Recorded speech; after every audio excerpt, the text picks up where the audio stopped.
Mr. President, will the gentle lady yield to some questions, Mr. President? Yes, gladly, Mr. President. Thank you, Mr. President. Mr. President, at the outset, I wish to place on record that this representation is fully supportive of this measure, so much so that I am one of the co-authors of this bill. Moreover, this representation was also a co-sponsor of the proposed Magna Carta of Barangay Health Workers during the 19th Congress. And furthermore, this representation, as early as my first term as a senator during the 13th Congress noong 2004, filed a bill which institutionalizes the provision of at least one health worker for every barangay throughout the country, and the provision of enhanced set of benefits for them.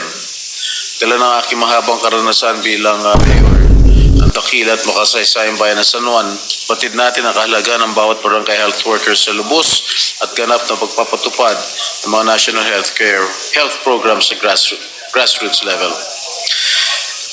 And we recognize and sincerely appreciate their important role in promoting the basic and constitutional right to quality health care of every Filipino.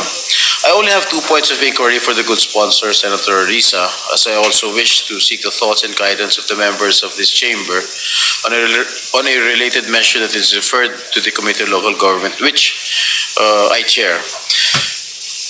Mr. President, this bill was named as one of the priority measures of the LEDAC during the 19th Congress, but it was not enacted into law. Am I right? Am I correct, Mr. President?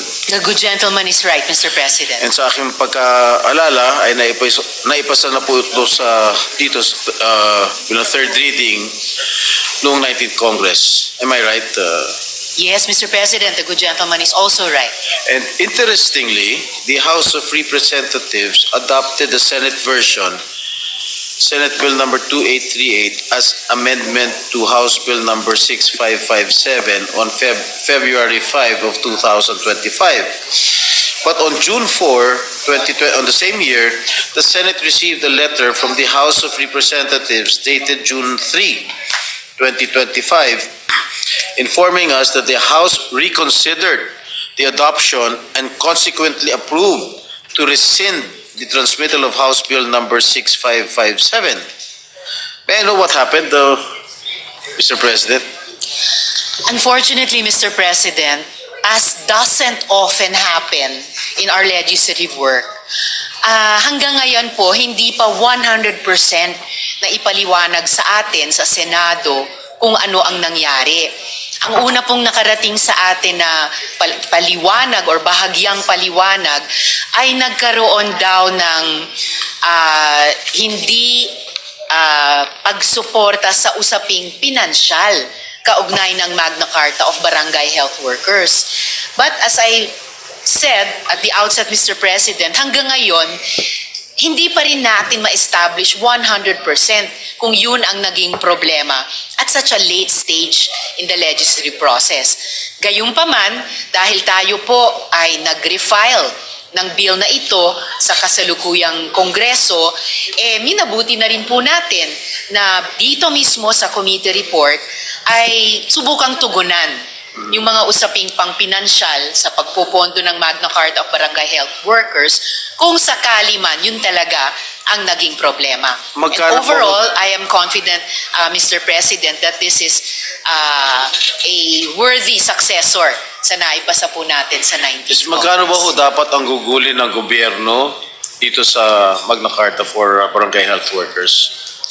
I'm sorry, Mr. President. Magkano ba dapat ang gugulin ng gobyerno, pondo ng gobyerno para rito sa Magna Carta for... Again, Mr. President, kung naalala ko ng tama, nung panahon ng 19th Congress deliberation sa bill na to, umabot sa mga 3 bilyong piso para na po sa lahat ng mga barangay health workers sa Pilipinas, para sa lahat po ng mga karapatan at benepiso na pagkakaloob sa kanila. Again, kaya po medyo binigyan natin ng credence yung bahagyang paliwanag na financial yung naging problema or isang problema sa huli dahil meron pong iba pang figures na lumabas na parang times 10 sa halagang iyon. So again, in any case, sinubukan nating i-establish more or less magkano ang kakailanganin sa 20th Congress. So yun ba ho ang dahilan kung bakit nireconsider yung adoption ng ating Senate version? So far, Is Mr. it the, President, yun lamang po what we can go on. Is it the budget of 3 billion pesos? Or hindi po yung budget lamang ng 3 billion na ating pong pinanghawakan dito sa Senado, pero yung sinabi in other quarters na 30, na aabot di umano ng 23 billion pesos. Billion. Opo. So, halos 8 to 9 times, o halos 8 times po, Mr. President. So, meron ba ho kayo nalalaman kung sino-sino itong mga tumututol dito? Hindi na po idinetalye sa Baka meron kayo alam, isiwalat na It natin. is part of the mystery, Mr. President, unfortunately. Kasi because here I have a copy of a letter coming from the Secretary General addressed to the former Senate President, Senator Escudero, that says, I have been directed to inform the Senate and the House of Rep on even date reconsider the adoption of Senate Bill 2838 as an amendment to House Bill number 6557 without any reason, without stating any reason whatsoever with regard to the reconsideration of the adoption of Senate Bill number 2838. So right now we are in a quandary on why they reconsidered the adoption of our Senate bill. Which So is wala why po talagang totoong dahilan kung bakit wala pang ibang opisyal at formal na communicate sa Senado, Mr. President, bukod sa liham na yon na gaya ng sinabi ng good gentleman, wala namang sinabing paliwanag o ground sa pag-reconsider. So, the best we could do ngayong 20th Congress ay i-refile talaga at dalhin muli dito sa plenaryo para sa konsiderasyon ng mga kasama. Yes, I mentioned earlier that this was part of the LEDAC during the 19th Congress. But right now, as we speak in the 20th Congress, this is not already part of the LEDAC. It is no longer included in the priority measures of the LEDAC. Am I correct, Mr. The President? gentleman is correct, Mr. President, but still, pwede po nating i-argue yung importansya ng panukalang ito bilang bahagi ng pag-operationalize nung grassroots level ng buong universal healthcare law, Mr. Maybe you President. might know the reason why this bill, which for me is a very important bill, why it was excluded from the priority bills in this 20th Congress, Mr. President.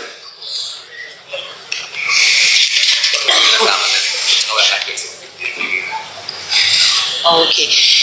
Mr. President, I wouldn't say na in-exclude ang Magna Carta of PHW sa listahan ng LEDAC ng priority legislative measures dahil di tulad nung 19 Congress, hindi siya yung nandun na, nasa bingit na ng pagiging batas tapos ibinawi.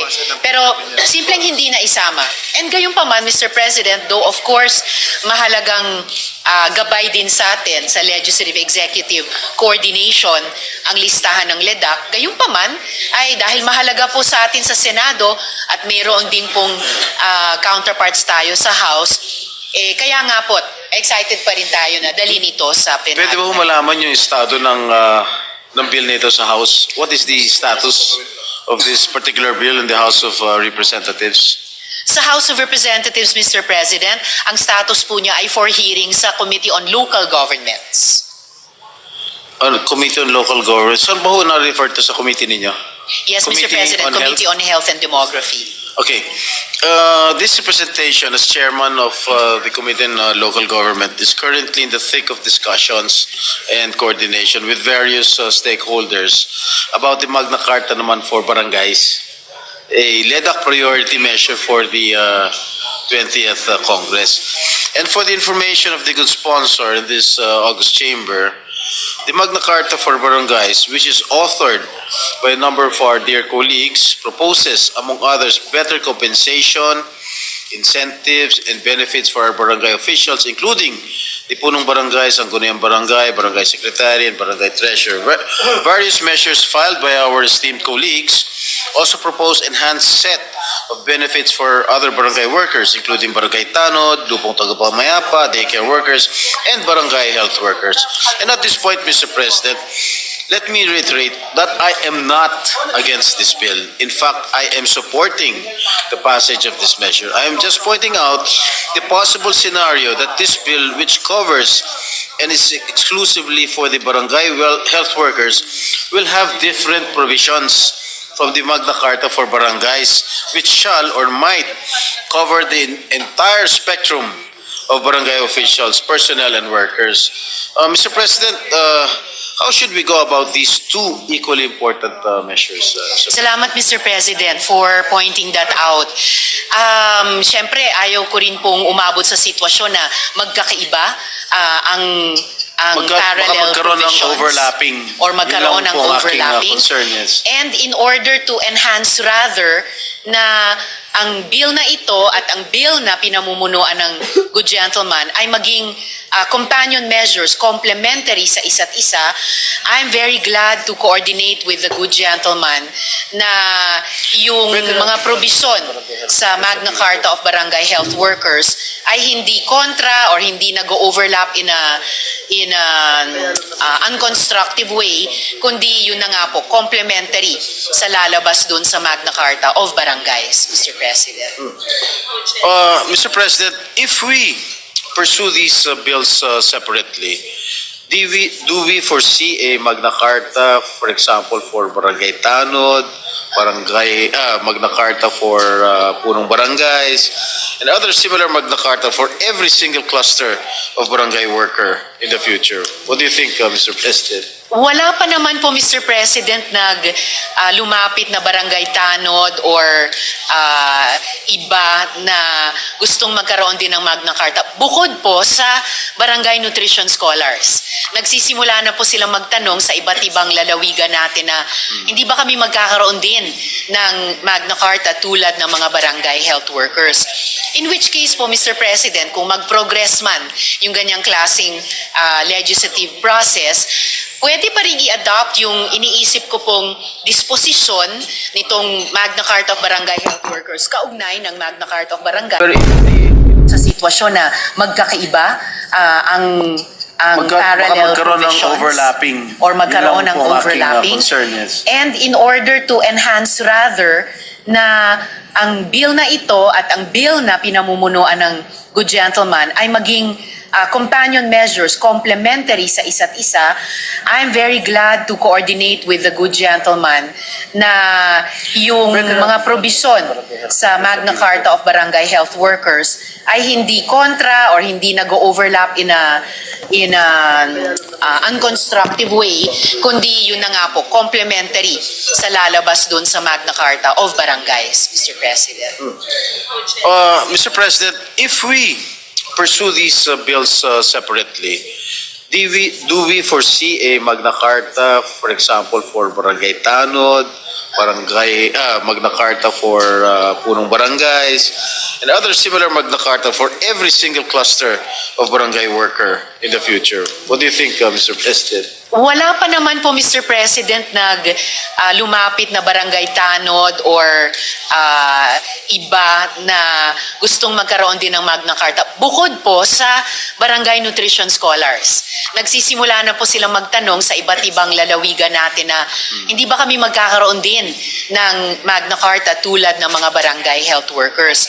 In which case po, Mr. President, kung mag-progress man yung ganyang klaseng legislative process, pwede pa rin i-adopt yung iniisip ko pong disposisyon nitong Magna Carta of Barangay Health Workers kaugnay ng Magna Carta of Barangays na kung ituturing kumbaga ang Magna Carta of Barangay bilang pinaka Magna Carta sa mga Magna Carta at pwedeng yung bawat sektor doon, halimbawa barangay health workers, ay maging complementary ang mga provision sa parallel provisions sa Magna Carta of Barangays, ay pwedeng ganon din po yung isang guiding principle sa pag-consider kung sakali mang umabot sa ganon ng isang Magna Carta of Barangay Nutrition Scholars or iba pang volunteers o empleyado sa barangay, Mr. President. Thank you, Mr. President.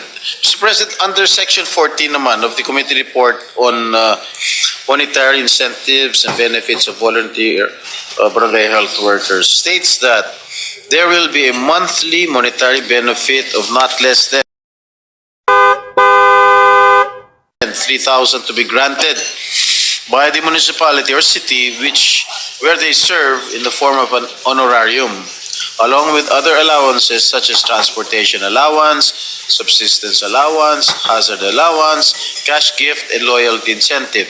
How much would be the total monthly benefit for our BHWs? Hindi talagang pangilin mo kasi meron lang existing. Hindi naman magpapilin. Meron kami below 3,000. Wala. Okay. For that credit plan, for that team plan. Right. Wala other standard. Yes, Mr. President, I'm prepared to address the question of the good gentleman, but Senator JV, our previous sponsor, and Yes, also Mr. President, would like to with interject. the indulgence of Senators Estrada and Yes. Ontiveros, because I was the one who sponsored this during the last Congress, barangay health workers from the third and fifth class municipalities will be receiving about 3,000 pesos minimum monthly honorarium. Because the rationale is the BHWs from the cities in the first and second class municipalities are given allowances so that are said to be at least yung medyo maganda naman, no? There is some are receiving 8,000, 11,000 and so on.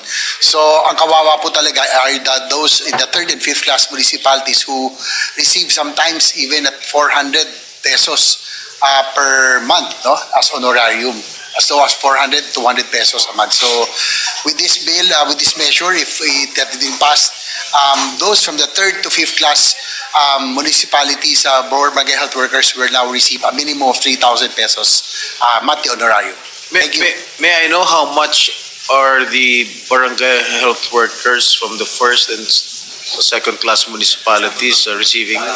From, Mr. President, the first down to the fifth class No, municipality. only the first and second.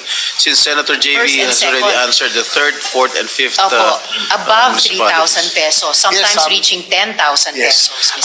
From President. what I know, even in Pasig, no, I think they're the ones that the BHWs are receiving about 11,000 honorarium per month. In Metro Manila, some are 8,000 up to 6,000 to 8,000. So who shoulders that? The local government? LGUs, yes, The local LGUs. government. Okay, during the committee deliberations of on the Magna Carta for barangays, we were informed that some punong barangays or the barangay captains, especially in some municipalities in the Samar area, receives only 3,000 pesos per month. Hence, there would be an awkward situation wherein the barangay health worker and the barangay captains could have the same monthly compensation. May I know your thoughts on that, Mr. President? Unfortunately, Mr. President, yung ganyang klasing unfortunate din na situation ay hindi po maiwawas to nitong panukala natin. But we are making a very important correction dun sa pagpapatupad ng ating mga local government units, dun sa parte ng tungkulin nila sa implementation ng universal healthcare. Ibig sabihin po, at least, gaya ng pinoint out ni Senator JV at pinamunuan niya nung nakaraang kongreso, we will establish a floor para doon sa mga barangay health workers na sa ngayon po, Mr. President, ang lawak ng range ng natatanggap nila from 10,000 or 11,000 sa first-class municipalities, halimbawa sa Mandaluyong, down to as little as 200 pesos, Mr. President, sa third, fourth at lalo na fifth class municipalities. So ngayon, ang gustong gawin ulit ng Magna Carta for barangay health workers ay at least mag-establish po ng floor na 3,000 pesos for every barangay health worker sa buong bansa, Mr. Well, President. based on our discussion together with Senator Ejercito, yung first and second class municipalities ang nagbabayad ng kanilang allowance, LGUs. Am I correct? Is that my understanding? That is correct, Mr. President. So in third, fourth, and fifth class municipalities, ang magbabayad niya national government. Because some of the third and fourth and fifth class municipalities cannot afford to give honorariums, allowances to their barangay health workers. Am I Opo, correct? Mr. President, kung ano po yung balanse ng 3,000 piso na hindi po kayang bayaran ng LGU ay pupunuin po Bubunuin ng national ng government. national. So dito sa Metro Manila, I'm sure lahat naman ng mga bayan dito, mga syudad dito sa Metro Manila, kayang bayaran ang kanilang kaya ibigay yung kanilang mga allowances, mga honorarium sa kanilang mga barangay health workers. Kasi maraming pera yung mga LGUs ng Metro Manila. Kaya po yan, Mr. President. At least yung 3,000 pesos, kaya po ng lahat ng LGUs dito sa Metro Manila. And I heard yung mga ibang cities, mas malaki pa yung binibigay. More than 3,000 pa binibigay. Yes, Mr. President. Maabot sa uniform? 10,000 pesos or Halimbawa, 11,000 Is it uniform dito sa Metro Manila? Hindi ba mga nagkakaya pang anong preference? For example, the City of Manila, Quezon City, Pasay, pare-pareho bang binibigay nilang Iba-iba rin po, Mr. iba-iba. President, batay sa income ng LGU, batay din sa pagpapahalaga ng local government units sa meron implementasyon ba ng ho kayong universal datos kung healthcare? magkano halimbawa binibigay ng City of Manila sa kanilang mga barangay health workers? I will So we can compare, provide that to the good gentleman. Okay, as soon as possible. Like, gusto ko lang Mr. kasi President. malaman kasi yung sa San Juan, sa Mandaluyong, hindi ko alam kung baka alam ni Senator JV kung magkano binibigay ng local government alam, ng San Juan Mr. sa mga President. sa mga JV. barangay health workers natin sa San Juan. But he might know kung if it's sufficient enough. Yes, Mr. President, again, as far as I can remember, because some of the BHWs from San Juan were also here during our deliberations, and I was surprised to know that in Metro Manila, although it's not like the other third or fifth class, pero isa po yung San Juan sa pinakamababa, no? But at least, Mababa yung bigay sa San Juan? mababa daw, sabi nila, no? So, but hopefully it will be. Pero right now, mababa ang Right bigay. now. So during your time, mas mataas ang bigay mo? I think that time mas mataas. Okay. So mas So, mababa yung bigay ng mayor ngayon? Mas mababa ngayon. So hopefully this time, the rationale here is that, if I may join, the national government will subsidize yung pang mga third and fifth class, those who cannot afford to give more. But as what the sponsor is saying sa Tortiveros, that in Metro Manila, at least 3,000 to 5,000 kaya ho ng lahat ng LGUs dito eh. So there's no problem. Even the first and second class municipalities, really the third to fifth class that cannot really afford. Ang nakakawa po talaga ito, meron 400, meron pang 300 a month, no? So that's what we want to address, Mr. President. Thank you. At Thank you. bukod sa pagkakaiba-iba ng compensation across LGUs, particular dito sa Metro Manila lamang, iba-iba rin yung employment status ng mga barangay health workers. Halimbawa, Mr. President, sa Pasig, wala na po silang volunteer na barangay health workers. Lahat po plantilla na, Oh. empleyado. And meron din sa Naging bang progression? Oo. Sa Taguig, meron din po silang programang progression ng pag-improve ng employment status ng kanilang mga barangay health workers over time, Mr. President. Diyan mo makikita na magagaling ang kanilang mga punong bayan. Ganon, Mr. President. So, anyway, Mr. President, there is also a Magna Carta for public health workers or Republic Act number 7305. How different will this new Magna Carta of barangay health workers from the Magna Carta for public health workers?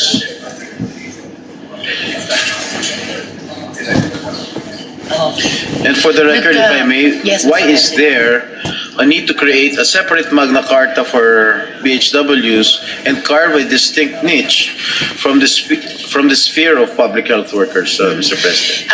Partly dahil din po sa kasaysayan, Mr. President, or yung origins ng bawat grupo ng mga health service providers. Kung yung pong mga covered ng Magna Carta of Public Health Workers ay mga professional, medical professionals, at kapag nasa public health sector natin ay nakakatanggap din ng iba pang mga benefits at saka karapatan bilang working people tulad halimbawa ng overtime pay, etc. Subject pa nga dun sa mga salary grade, no, sa ating gobyerno. Ang mga barangay health workers, historically po, excuse me, Mr. President, nagsimulang mga volunteers.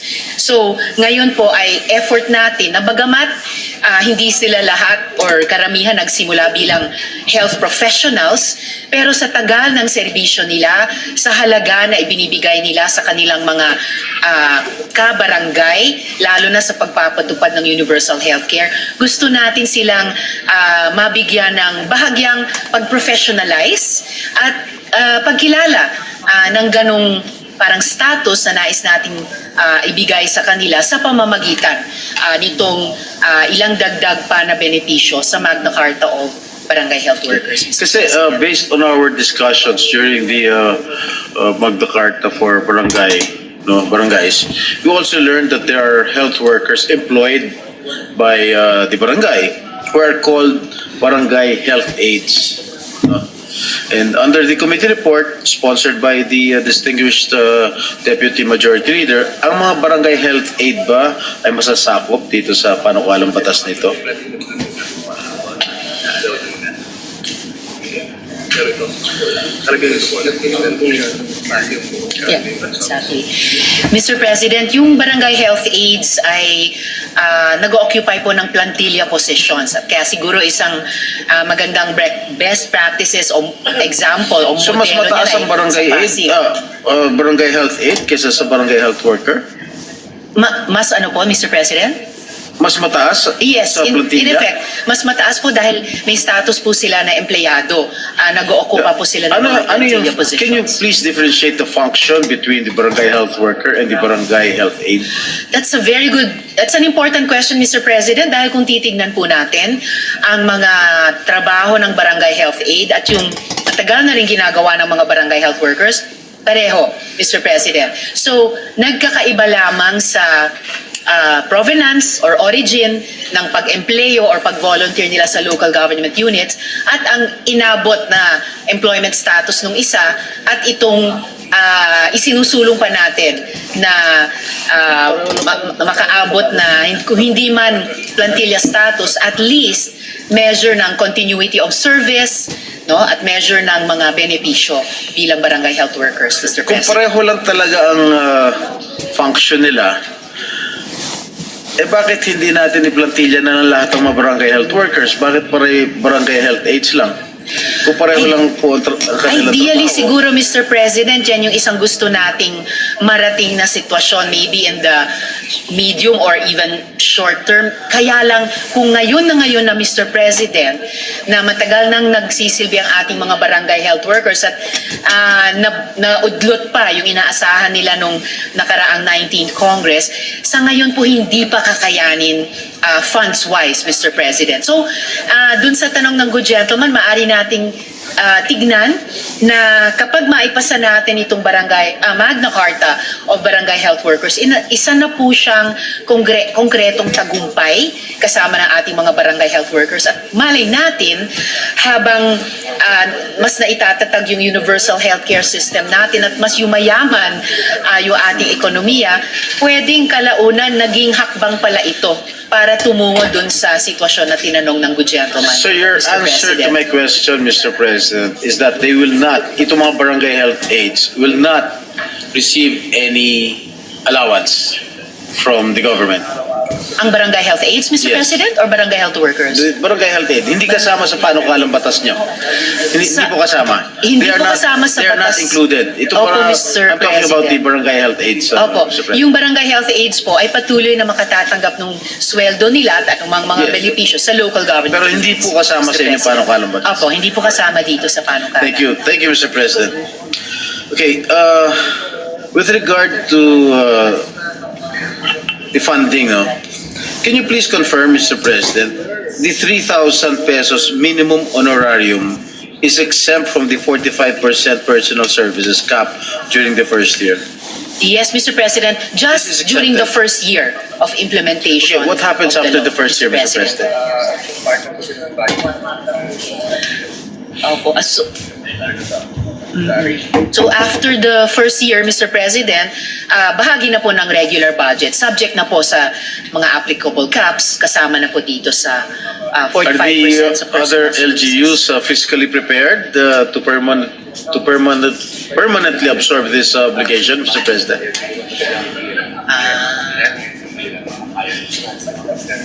Okay.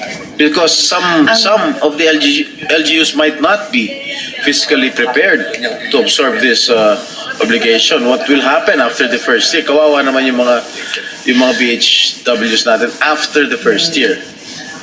Sa ngayon, Mr. President, senaryo kasi po ng Barangay Local Government Fund o BLGF na dahil daw taon-taon tumataas daw yung IRA, tumataas daw yung NTA Are we ng going ating to mga rely on local it, government Mr. units, President? kakayanin na po after the first year. But at the proper time, Mr. President, magiging bukas po ako sa panukalang amyenda na maaaring ihain ng good gentleman kung i-extend po yung period na hindi muna isa-subject dun sa 45%. Siyempre, ako po personal naging services cap. punong bayan din San Juan. Siyempre, meron akong mga ibang mga prioridad na proyekto sa aming bayan.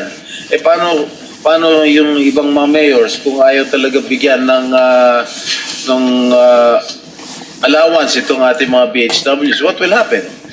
Dahil din po, Mr. President, sa ganong variable, yung understandably changing priorities ng local government units taon-taon.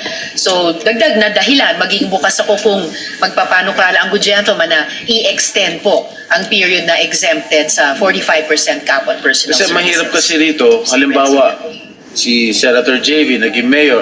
Halimbawa ako naging mayor. Binibigay ko lahat yung kanilang allowances, yung allowances ng BHW. Tapos siya nag-succeed sa akin bilang mayor. Tapos naisipan niya hindi magbigay. O paano kawawa naman yung mga di ba? Kasi kada palit ng, I'm not saying this na hindi niya ginawa, no? Kasi ibang LGUs, pag nagpalit ng mga leadership, iba-iba yung hindi tinutuloy ng proyekto ng kanilang mga predecessor. What will happen? Kaya po, Mr. President, gusto nating sa wakas, kasunod ng 19th Congress, maisabatas ito, kaya para magkaroon ng measure ng hindi lang continuity of service, pero by law, yung mga compensation at benepisyo para sa ating mga barangay health workers.